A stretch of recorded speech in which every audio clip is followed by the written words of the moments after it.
His Excellency Imran Khan, the Prime Minister of the Islamic Republic of Pakistan, and his high-level delegation this evening. Prime Minister, you are not a stranger to the people of Sri Lanka.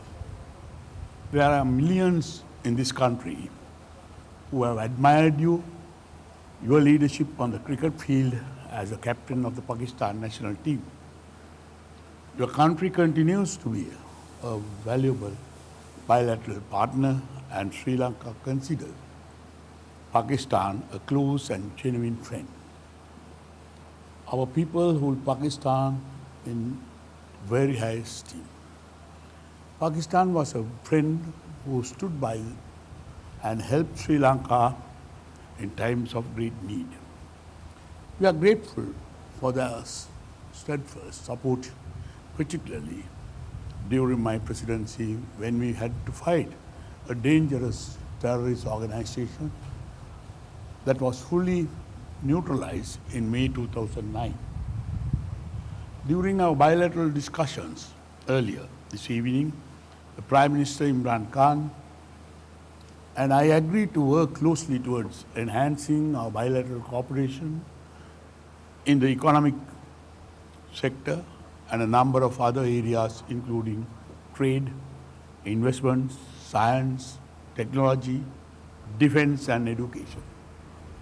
We also agreed to pursue the opportunities presented within the framework of the Pakistan-Sri Lanka Free Trade Agreement. Our talks also focused on important regional and international issues as well as the impact of the coronavirus pandemic.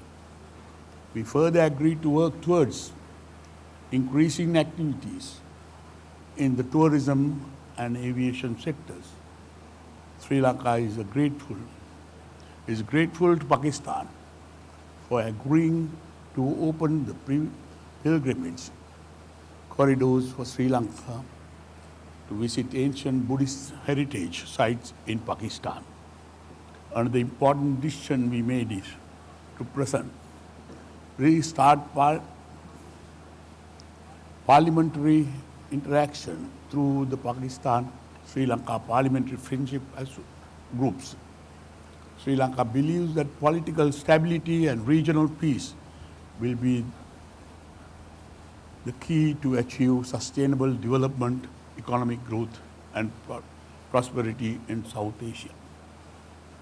I admire Prime Minister Khan for his efforts in alleviating poverty and social economic disparity, which play an important part of our development agenda. We continue to work together to fight terrorism, religious fundamentalism, and extremism. In our talks, we agreed to continue with the current mechanism to curb illegal drug trafficking, arms smuggling, and other illegal activities by sharing information through the relevant agencies. We are also thankful to Pakistan for the partnership in the field of sports and assistance to enhance sports training facilities in the country. Tomorrow, the Prime Minister Imran Khan will preside over a business and investment forum, which is strong multi-sector business delegation from Pakistan through direct interactions with the Sri Lankan counterparts. We expect to see a considerable increase in investments and business activities between our two countries. While thanking the Prime Minister Imran Khan and the delegation for undertaking this official visit to Sri Lanka, I am deeply grateful to you and for honoring Sri Lanka with your visit here. Thank you very much. Mr. Prime Minister, let me just again thank you for inviting me and my delegation to Sri Lanka and extending your hospitality to us. I want to thank you. as you quite rightly said, I'm not a stranger to Sri Lanka. I came first time when I was just out of university, and when you were starting your political career, I was starting my cricketing career. And I have very fond memories since then of Sri Lanka. And I want to say that we watched Sri Lankan cricket team develop from a non-test playing status to eventually a team that went on to win the World Cup, and World Cup winning in Pakistan. So me and the cricketers who saw the evolution of the Sri Lankan cricket team, we felt good because it was a team from the subcontinent that emerged into a world-class cricket team. So I just wanted to mention that because that was my association with Sri Lanka until this visit of mine. This visit is to strengthen our bilateral relationship. It is to strengthen our trading ties. Pakistan is part of the Belt and Road Initiative of China.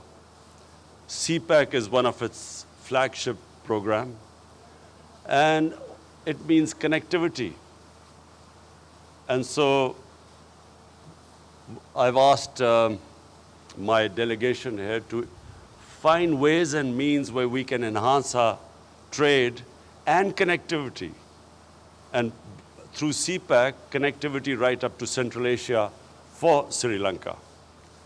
We have also discussed other areas where we can enhance our trading ties, where Sri Lanka can benefit from Pakistan's connectivity in the future right up to Central Asia. And our trading ties will also mean that the two countries will get together, will come closer together. We shared a common problem of terrorism. Pakistan suffered 10 years of the worst kind of terrorism where we lost 70,000 people. And we know that Sri Lanka for 30 years combated terrorism. And I'm pleased to say that Pakistan played its part in helping Sri Lanka to resolve this problem, which was impeding your development and your growth. And a country which relies on tourism can never progress if there is terrorism. Can't have investment if there is terrorism, because that's what happened to Pakistan. In those 10 years, tourism dried up and hardly any investment came into Pakistan because of the threat of terrorism. So we share that common problem, and now we have faced another problem, which is the coronavirus. I know Sri Lanka has suffered like all those countries which depend upon tourism. And we discussed how the developed countries can help the developing world at this time. That the developed world right now should not be insular. They must realize that this is a problem that has afflicted everyone, but specifically it has hit the poor countries more, and the poor in all the countries much more. The poor have suffered everywhere, but the poor countries have suffered the most. So we have discussed how we can jointly work on the poor countries from getting debt relief. In Pakistan, we came up with the biggest stimulus package in our history, $8 billion. But when you compare the United States, the stimulus package in the United States is almost $3,000 billion. US has a population of 330 million. Pakistan's population is 220 million, 70% of the US. And yet the total amount of money we could give as a stimulus package because of those who suffered from the coronavirus was $8 billion compared to $3,000 billion in the US. So this is the discrepancy. And the coronavirus has exposed this huge inequality in the world. And that's why I feel that the world organizations like the United Nations should step in and look after the countries that have taken a real beating because of this coronavirus. Apart from that, Mr. Prime Minister, I want to invite you again in front of the media to Pakistan. And Pakistan has probably one of the greatest Buddhist heritage in the world. We recently discovered a sleeping Buddha, which is probably the biggest in the world. It's a 40 feet sleeping Buddha, because the north of Pakistan was the center of the Gandhara civilization, the ancient Buddhist civilization. So we are also going to invite people from Sri Lanka to come over, and we are planning a Buddhist trail where all the great shrines and places for those from the Buddhist community, the religion, can come over to our country. And of course, I start with inviting you most of all, Mr. Prime Minister. And thank you again for your hospitality. Thank you very much. And thank you very much for